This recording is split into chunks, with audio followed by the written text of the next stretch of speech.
Hallelujah. हमारे प्रभु यीशु मसीह के मधुर नाम में आपको जय मसीह की। Good morning. सुबह हो चुकी है ना, तो आइए मिलकर प्रभु के वचनों पर मनन करें। पवित्र पिता, आपका धन्यवाद, एक और दिन आपने हमारे जीवनों में जोड़ा है। प्रभु, आपके वचनों के साथ दिन की शुरुआत करने में, आपके सानिध्य में समय बिताने में, प्रभु जब तक जिए आपका अनुकरण करते हुए जीने में आप हम में से हर एक की सहायता करें। यीशु के नाम से प्रार्थना मांगते हैं, आमीन। प्रभु की महिमा हो। कैसे हैं आप लोग? क्या रात भर अच्छी नींद सोए? कई बार हम अनजाने में ही अचानक से निराश हो जाते हैं। जब हमने जो चाहा वो नहीं होता है, जब हमारी अपेक्षा के अनुसार चीजें नहीं होती, जब हम विरोधों का सामना करते हैं, कई बार बाहरी लोगों के द्वारा, कभी कभी अपनों के द्वारा, कभी कभी जिन पर हमने भरोसा किया उनके द्वारा, कभी कभी जिन्हें हम जानते ही नहीं उनके द्वारा, निराश करने वाली बातें, दुखी करने वाली बातें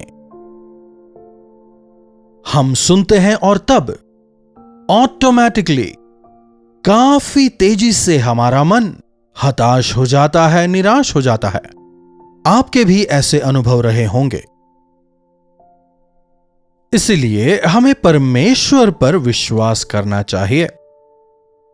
सुनिएगा, हर एक विश्वासी को पहले कुरिन्थियों की पत्री 13वें अध्याय को यकीनन पढ़ना चाहिए। इस संसार में हम प्रेम प्रेम प्रेम सुनते तो हैं, लेकिन वास्तविक प्रेम ना होने की वजह से ही ये झगड़े।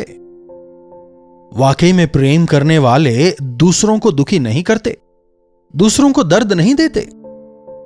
प्रेम करने वाले सहन करते हैं, ढोते हैं, क्षमा करते हैं। समझ रहे हैं? आज लोग अगर दोनों में कुछ सिमिलैरिटीज हो, उनके सोच एक तरह से हो, तो उन्हें लगता है कि उन दोनों के बीच अच्छा मैच है और वो प्रेम करने लगते हैं।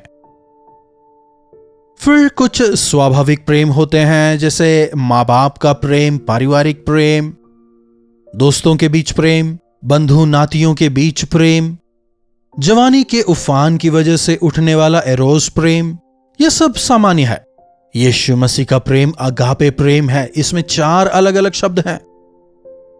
अगापे प्रेम मतलब ईश्वरीय प्रेम, अनंत प्रेम, निस्वार्थ प्रेम, पवित्र प्रेम, वास्तविक प्रेम।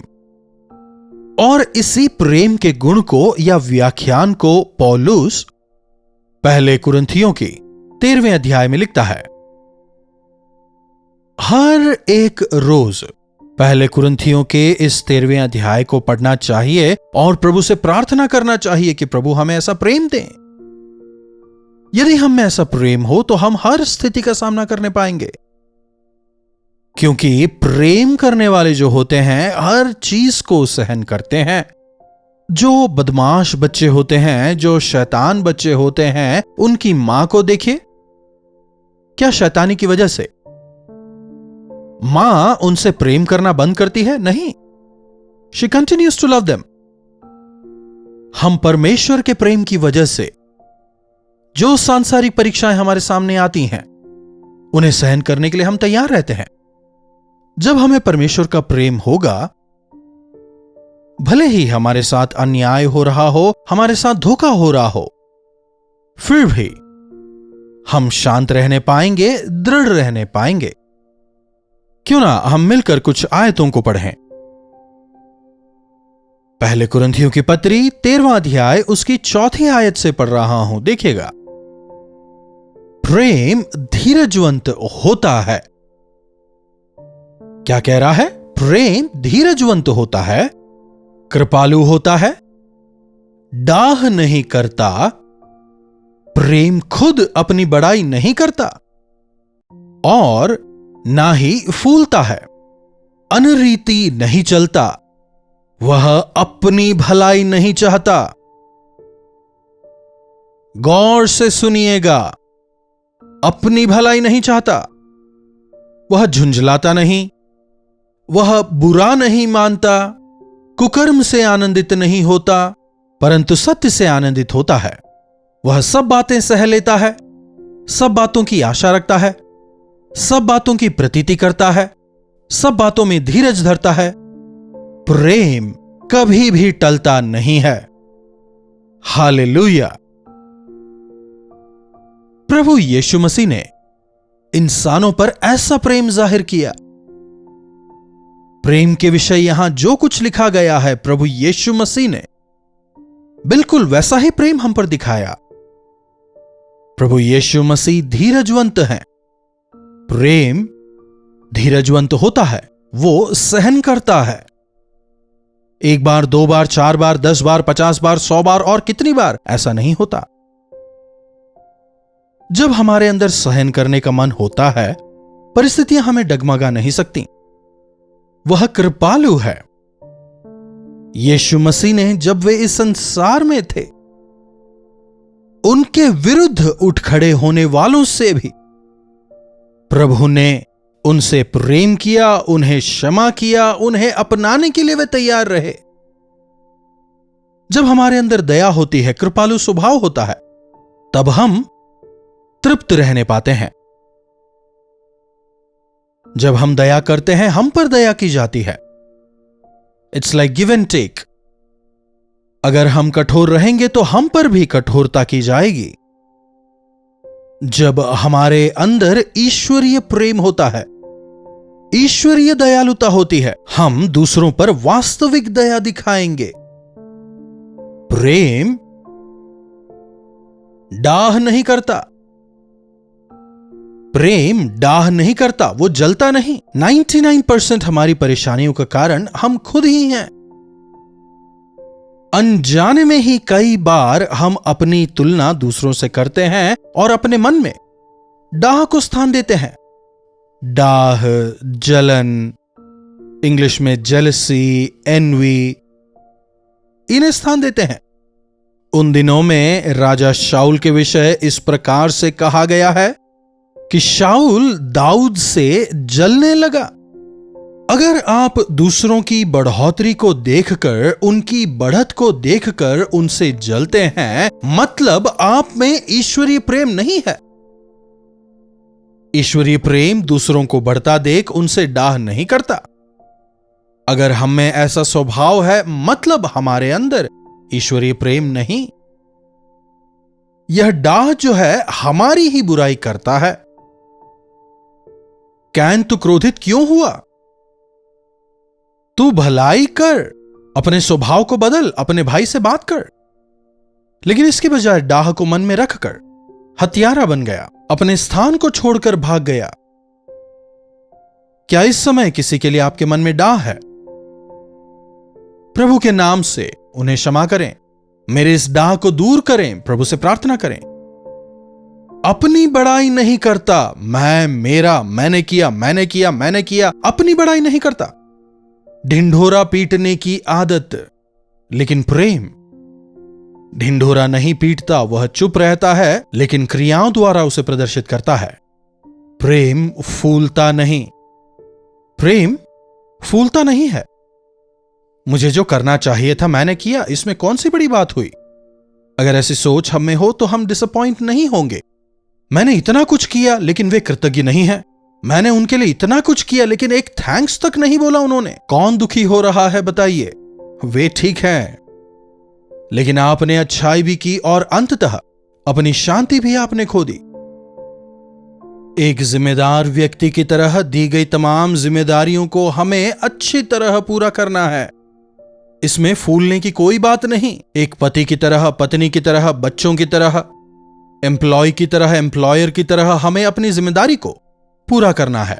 इसमें फूलने की कोई बात नहीं।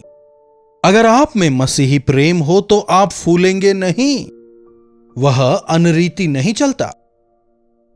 लेकिन आजकल देखिए, यहां तक कि पति पत्नी के बीच भी मर्यादा नहीं रह गई। पति पत्नी का जो रिश्ता है मर्यादित रिश्ता है। पति को पत्नी का और पत्नी को पति का सम्मान करना चाहिए। लेकिन जब हमें गुस्सा आता है, हम क्या बोलते हैं समझ नहीं आता। मर्यादा की सीमाओं को लांघ देते हैं, शब्दों की सीमाओं को लांघ देते हैं। बच्चे देख रहे हैं, आसपास के पड़ोसी सुन रहे हैं, कोई मतलब नहीं। मां बाप तक को सम्मान नहीं। अरे इन्होंने मुझे पाल पोस कर बड़ा किया है, मुझे इनका सम्मान करना है। इतनी भी समझ आजकल की पीढ़ी में नजर नहीं आती। वाकई में यदि आप में मसीह का प्रेम हो तो आप अनरीति नहीं चलेंगे, मर्यादित ढंग से व्यवहार करेंगे। आज इंसानों में स्वार्थ बढ़ गया है, सेल्फिशनेस। इसमें मेरा क्या लाभ है? अगर मैं ये करूंगा तो मुझे क्या मिलेगा? है कि नहीं? कुछ भी करने को कहिए, इसमें मेरा क्या लाभ है, इसमें मुझे कितना कमीशन मिलेगा। मुंह खोलकर मांगने में शर्म तक नहीं है। यहां तक कि विश्वासी भी चर्च के लिए कुछ करते हैं, उसमें भी उन्हें कमीशन चाहिए। क्या कोई मां बाप अपने बच्चों के पालन पोषण के लिए कमीशन वसूलते हैं? माहौल देखें तो आज कुछ ऐसा ही लगता है। मैं आप लोगों का धन्यवादी हूं, आप लोगों का आभारी हूं। ऐसी सोच ईश्वरीय प्रेम से भरे लोगों में होती है। अपने लाभ के लिए नहीं, आपने जो कुछ भी किया, क्या इसकी वजह से प्रभु को महिमा मिल रही है? क्या दूसरे लाभान्वित हो रहे हैं? यह सोचना ही प्रेम है। प्रेम झुंझलाता नहीं या क्रोध नहीं करता। छोटी मोटी बातों को लेकर वो क्रोध नहीं करता। मान लीजिए किसी ने आपके अहम को चोट पहुंचा दिया तो जो क्रोध आता है वो नहीं। जब आप में प्रेम है तो जैसे मसीह ने क्रूस पर कहा, पिता ये नहीं जानते कि ये क्या कर रहे हैं, इसलिए इन्हें क्षमा करें, उस प्रेम को आप दिखाने पाएंगे। पाप के सिवाय किसी भी और बात को लेकर तो क्रोधित ना होना वचन कहता है। क्रोध करो पर पाप ना करो। इतना क्रोध ना करें कि वो आपका क्रोध पाप में बदल जाए। उतना ही नहीं, सूर्यास्त तक उस क्रोध को रहने ना दें। अगर सूर्योदय तक उस क्रोध को मन में रहने दिया, वो डाह में बदल जाएगा। वो आपके जीवन को, आपकी शांति को बर्बाद करेगा। आपके कार्य करने का तरीका बदल जाएगा। अगर कोई इंसान क्रोध से भरा हो, किस प्रकार की विषैली बातें वो करता है देखिए। इसलिए झुंझलाए ना, क्रोध ना करें। प्रेम बुरा नहीं मानता। कुछ लोग क्षमा तो करते हैं लेकिन मन में रख लेते हैं। फिर से अगर कुछ बात हो गई, हां उस दिन भी तुमने ऐसा किया था ना, वो किया था ना, चीजों को मन में रखते हैं, बुरा मानते हैं। प्रभु कहते हैं मैंने तुम्हें क्षमा किया और मैं उसे दोबारा कभी याद नहीं करूंगा, मैंने उसे मिटा दिया है। अगर हम में मसीही प्रेम है तो हम बुरा नहीं मानेंगे। There is no record of wrongs in love. प्रेम में बुराई की सूची नहीं होती। कुछ लोग होते हैं जो मुंह अगर खोलेंगे तो दूसरों की बुराई करने के लिए ही। दूसरों के प्रति मसीही प्रेम आप में हो। प्रेम अनेक दोषों को ढांपता है, इसीलिए मसीही प्रेम से तुम भरे रहो। प्रेम सहन करता है, क्षमा करता है। 6वीं आयत देखिए, प्रेम कुकर्म से आनंदित नहीं होता। प्रेम कर सकते हैं ना, इसलिए सब कुछ कर सकते हैं? जी नहीं, प्रेम कुकर्म से आनंदित नहीं होता परंतु सत्य से आनंदित होता है। इसीलिए परमेश्वर भले ही हमसे कितना भी प्रेम करें लेकिन हमारे पाप को वो नहीं सहते। जब पाप के परिहार के लिए कोई और उपाय ना रहा, जब पापी के क्षमा के लिए कोई और मार्ग ना रहा, इसीलिए मसीह यीशु ने समस्त मानव जाति के पापों के कारण क्रूस पर अपनी जान दी। इस मृत्यु में मसीह का प्रेम नजर आता है। प्रभु यीशु ऐसा प्रेम मुझे प्रदान करें। हर बुराई को सहकर अच्छाई करते हुए, सच्चाई से प्रेम करते हुए, धीरजवंत होकर, अत्यंत कृपालु होकर, ईश्वरीय प्रेम के साथ जीने में मेरी मदद करें। प्रेम क्षणिक नहीं, अनंत होता है। कई बार परिस्थितियों के अनुसार हम प्रेम करते हैं, है कि नहीं? मित्रों के साथ, पति पत्नी के रिश्तों में, बच्चों से प्रेम, मां बाप से प्रेम, जब सब कुछ अनुकूल होता है हम उनसे प्रेम करते हैं, बाद में भूल जाते हैं। बूढ़े मां बाप की उपेक्षा करते हैं। अगर पत्नी ने कुछ गलती से कर दिया जो आपको पसंद नहीं आया तो कैसे कड़वे बोल आप बोलते हैं। या फिर आपके पति ने कुछ कर दिया जो आपको पसंद नहीं आया तो आप किस प्रकार व्यवहार करते हैं, अपने आप को परख कर देखें। मसीह का प्रेम जब हम में होता है, हम एक दूसरे को सहन करते हैं, मसीह के गवाह होकर हम जीते हैं। हमारे घरों में जो लकड़ी के दरवाजे होते हैं वे सॉकेट्स के सहारे खड़े रहते हैं। थोड़े समय बाद उनमें एक तरह की आवाज आने लगती है। ऐसे समय में हम क्या करते हैं, जाकर तेल लेकर उन जॉइंट्स में लगाते हैं, आवाज रुक जाती है। साइकिल में या बाइक में चेन सॉकेट से जब आवाज आती है, हम उसमें तेल डालते हैं तो वो आवाज ठीक हो जाती है। इसी तरह परिवारों में झगड़ों का, मतभेदों का कारण क्या है? वास्तविक प्रेम का भाव, मसीही प्रेम का भाव। जब मसीह का प्रेम होता है, सब कुछ अच्छा होता है, स्मूथ होता है। हमारे संबंधों में, परिवारों में मसीह यीशु का प्रेम हो। प्रार्थना। महापवित्र परमेश्वर, आपके महान अगापे प्रेम के लिए तहे दिल से हम आपके शुक्रगुजार हैं। प्रभु, अगर आपका प्रेम नहीं होता तो हम कहीं के नहीं होते। जब हम पापी ही थे, आप हमारे लिए क्रूस पर बलिदान हुए। आपके उस अनंत प्रेम के द्वारा ही हमें क्षमा मिली। आपके उस क्षमा की वजह से, कृपा की वजह से ही हमें जीवन मिला। प्रभु, जिस अनंत प्रेम से आपने हमसे प्रेम किया है, होने दें प्रभु कि हम में से हर एक उस प्रेम को दिखाते हुए जीने वाले हो जाएं। यीशु के नाम से प्रार्थना मांगते हैं, आमीन। अब हमारे पिता परमेश्वर का प्रेम, प्रभु यीशु मसीह का अनुग्रह, पवित्र आत्मा की संगति और सहभागिता हम में से प्रत्येक के साथ आज, कल और सर्वदा बनी रहे, आमीन। प्रभु परमेश्वर की महिमा हो। अपने प्रार्थना विषयों को आप हमें 9884907779 पर व्हाट्सएप, वॉइस मैसेज या टेक्स्ट द्वारा भेज सकते हैं। ऐसा बिल्कुल ना समझें कि आपके द्वारा भेजे गए रिक्वेस्ट पर हम कोई ध्यान नहीं देते, नहीं पढ़ते। जी नहीं, काफी गौर से हम एक एक रिक्वेस्ट को पढ़ते हैं। एक पूरी टीम इसका ध्यान रखती है और फिर हम उन्हें सेग्रीगेट करके व्यक्तिगत तौर पर आपके हर एक रिक्वेस्ट के लिए प्रार्थना करते हैं।